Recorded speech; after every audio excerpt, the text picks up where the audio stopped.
They were not kings, yet history bows before them. They were not angels, yet Allah honored them above many. They were human beings whose hearts were completely surrendered to Allah and His Messenger. These were the companions who received the glad tidings of paradise in this very world. Abu Bakr as-Siddiq was a man whose faith never shook. When people doubted the miracle of Isra and Miraj, Abu Bakr simply said, "If Muhammad has said it, then it is true." He gave his wealth, his comfort, and his life for Islam. In the cave of Thor, when enemies stood at the entrance, Abu Bakr did not fear for himself. He feared only that harm might reach the Prophet. Such was his love, loyalty, and belief. Umar ibn al-Khattab was once known for his harshness, but when Islam entered his heart, that strength turned into justice. His acceptance of Islam gave courage to the Muslims.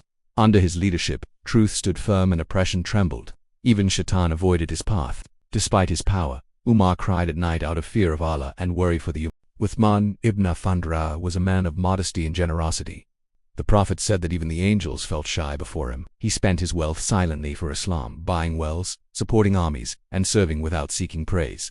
He was martyred while reciting the Quran, and his blood fell upon its pages, sealing his life with devotion to Allah. Ali ibn Abi Talib grew up in the home of the Prophet and accepted Islam at a young age. His knowledge, courage, and wisdom were unmatched. On the night of Hijrah, he slept in the Prophet's bed ready to sacrifice his life. He lived simply, judged fairly, and stood with truth even when the world turned against him. Talha ibn Ubaidullah became a living shield for the Prophet during the Battle of Uhud. His body was covered with wounds as he defended Rasulullah with his own hands. The Prophet said that whoever wishes to see a martyr walking on earth should look at Talha. Zubair ibn al-Awwam, the cousin of the Prophet, was among the earliest Muslims. He faced severe persecution but never turned back. The Prophet called him his disciple. His sword was raised for Islam, and his heart was firm upon faith. Abdurrahman ibn Auf left everything behind during the migration.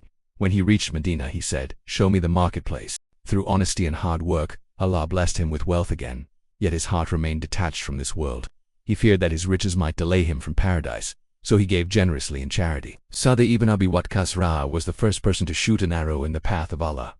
The Prophet prayed for him, and his supplications were accepted. He was tested by family pressure, yet he remained firm upon Islam. He became a great commander, but his heart always bowed before Allah. Said Ibn Zayd lived quietly, away from fame. He accepted Islam early and endured hardship with patience. Though people spoke little of him, Allah honored him with the glad tidings of paradise. His life teaches that sincerity matters more than recognition. Abu Ubaidah ibn al-Jarrah was called the trustworthy one of this ummah by the Prophet. He was a leader, yet lived like an ordinary man. His humility, honesty, and fear of Allah defined his character. True leadership he showed is service, not status. These were the men who chose the hereafter over the world. They proved that success is not in wealth, power, or fame, but in obedience to Allah and love for His Messenger. O Allah, grant us hearts like theirs.